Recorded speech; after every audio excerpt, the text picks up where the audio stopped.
I'm meteorologist Hollie Strano. It is Wednesday, September 28th, and we've got a lot to talk about in today's weather. We've got more rain around here, and Hurricane Ian upgraded to a Category 4, a very strong Category 4 hurricane during our morning show. And, of course, depending on when you're tuning into this webcast, it could be later in the day and things could have changed quite a bit. But the eye very well defined.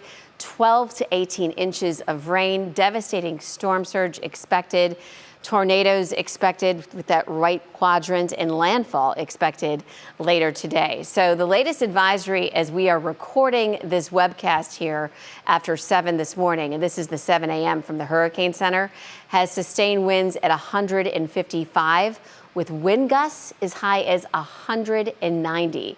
This is practically a Category 5 hurricane.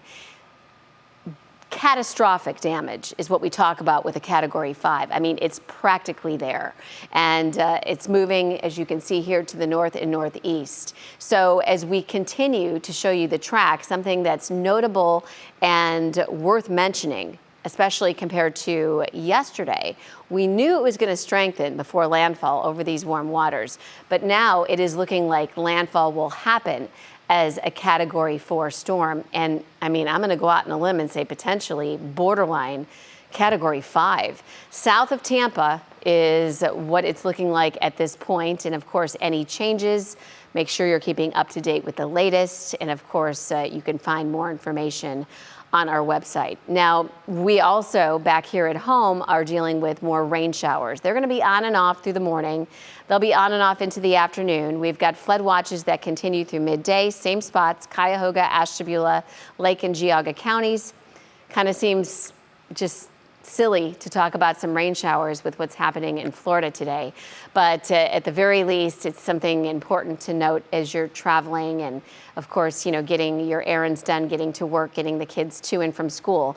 40s and 50s is where we started off, very similar to yesterday. It's going to be a breezy day. A snapshot of the wind profile from this morning showing that already, with sustained winds anywhere from 15 to 25. And I do want to mention, I mean, we are far, far from where we should be for highs this time of the year, which is 71. We're only going to end up in the upper 50s today. Most of you starting in the 40s. So that cool, raw, kind of damp weather. But what is inspiring is that by later today, we do note shower chances starting to fade. They'll be very slight as we get into this evening, which is good news for the Guardians game, for those of you going. And it's going to be cool, it's going to be breezy, it's going to be damp, and I'm not going to rule out a shower completely, but fingers crossed that we'll keep it dry. Temperatures will be in the 50s. As we go hour by hour on your National Design Mart forecast, this will take us through the day and into the afternoon. There's the view at 5 o'clock. Showers are really starting to become few and far between. There's the view at 6. And see, this is why I'm keeping those chances in, because notice at 9 o'clock, there's still that little isolated shower moving through downtown. Isolated, but still there. So there could be that potential of some rain throughout the game, thus the chance that I've got in there for you today. Union Home Mortgage 7-day outlook, upper 50s today. We get a couple days without a raindrop in sight, and boy, that'll be nice. Partly to mostly cloudy skies tomorrow.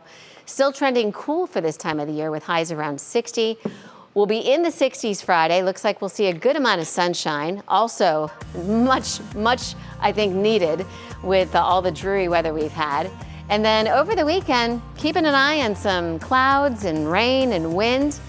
That could change, so just keep it here for the latest, and we will keep you updated as we welcome October.